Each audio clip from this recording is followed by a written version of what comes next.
This video will explain the parts, build process, and usage of the 454 Big Block Atomizer by Kryptonite Vapor.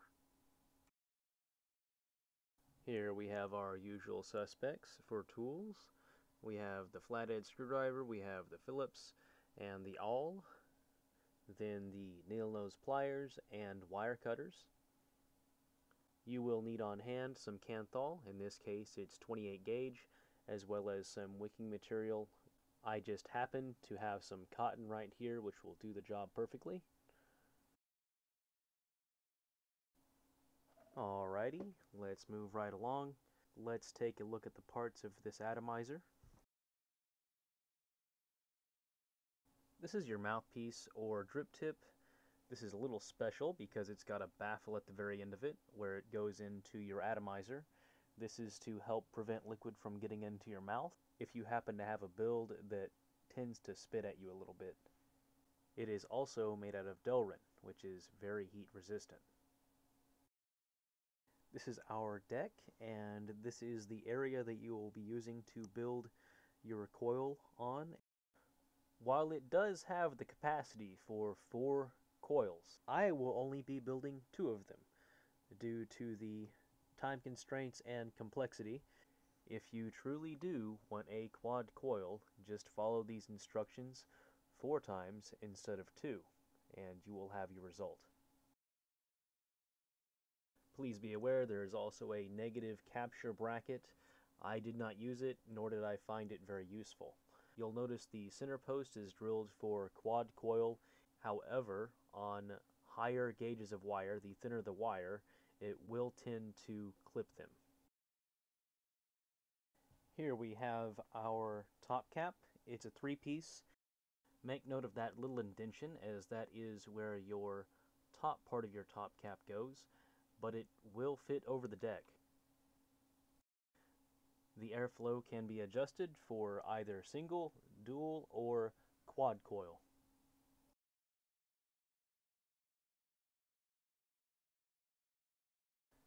Next, I will make 2 macro coils that will be 1.6 ohm each. This will make a dual coil that is 0.8 ohm. Let's go ahead and get started. As always, I will start the first wrap and then take that off at the end. I'm going to do 8 wraps around this screwdriver and do that twice, very quickly. Our coils will be vertical coils, so wicking them will be a little difficult, but not impossible. I would like you to take note of the direction these legs are going, opposite of each other. This makes it much easier to mount on top of the deck. Alright, let's talk about mounting this coil up. I'm not going to lie, it's a little tough if you haven't done it before, or if you haven't done anything like it. The fact the center post has holes makes it a lot easier. Make sure that you look closely at which way your legs are coming off of your coil. I prefer to have my coils situated regardless of which way you thread them through or capture them, to always have the shortest distance possible without touching anything it shouldn't, of course. The shortest distance possible between the coil and the capture point.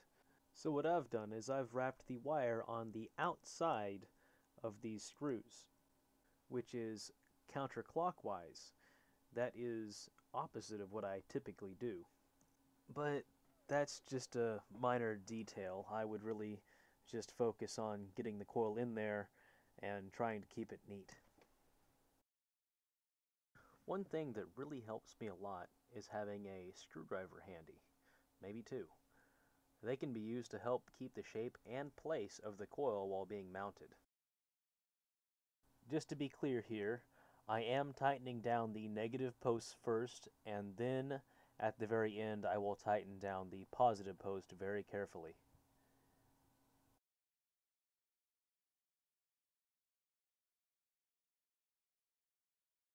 It may help to keep the coil clear of everything by placing a screwdriver through the middle of the coil and using another to push it up. This way it's definitely only ever touching where it should be, being the capture points. Now let's tighten down that positive screw. Just be careful because it will clip your wire if you're using anything that is somewhat small. I would guess 28 gauge or anything higher than that. Tighten the screw, but be very careful because it, again, can clip your wire. How tight? Well, that is a very good question. What I usually do is grab a leg of the coil and give it a little bit of a tug. I don't use pliers, I only ever use my fingers, and see if it makes the other side move.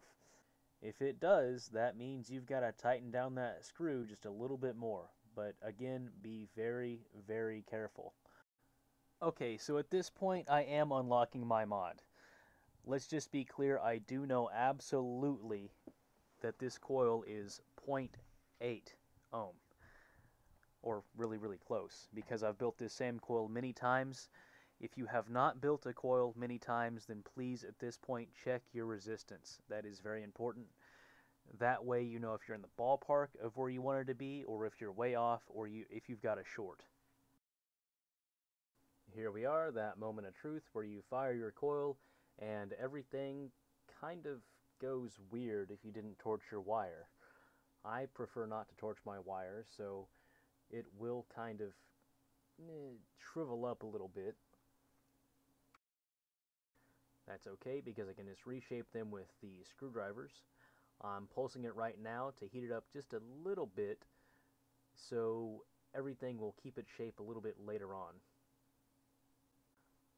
I'm also just shaping the coils in general, trying to make them as even as possible. The idea here is to have every one of those wraps touching the other one next to it. I'll go ahead and skip through all the fiddling that I have to do to get this thing to light up correctly. And of course, it is our goal here to have both of these coils light up evenly. So now we'll go ahead and move on to wicking the coils with the cotton ball. Here's just a regular cotton ball, organic, CVS, Walgreens, wherever, you know where to get them. I usually start by unrolling the cotton ball. It takes a second, but there usually is an end to each cotton ball somewhere, and that's usually where I pull it apart. It comes out in a nice long sheet like this and can be rolled into something a lot smaller and cylindrical, or whatever shape you want, really. This is kind of tricky. You have to roll up that cotton into a small tapered tip and then press it down kind of through the top of the coil and then get some tweezers or something and bring it down through. You'll see here in a second. If you're having difficulty getting your cotton through there, go ahead and just make it a little bit smaller by pulling some off the edge. Just be careful not to move any wire because that's where you can really run into some problems. Oh yeah, I forgot to mention you're probably going to want some scissors. Some relatively sharp scissors at that to cut that cotton. I'm just going to skip past the second one kind of quickly.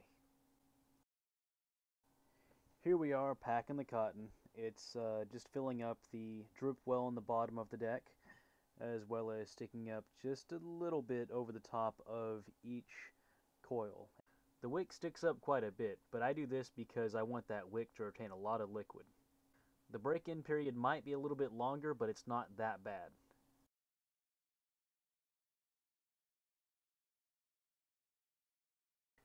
Here we are with the test fire on the P3.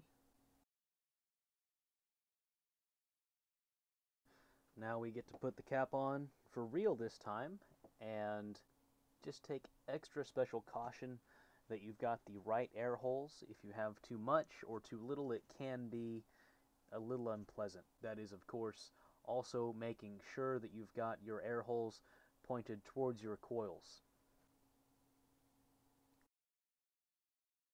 Now this thing is a 3-piece top cap. It's kind of a 2, but it's really a 3. What I opted to do before I actually put the top cap on was just put the middle top cap on, or the sleeve. And that was to make sure that I could push down each individual wick a little bit so it didn't baffle the airflow. Your wicks should be a lot more cooperative now that you've got them a little saturated.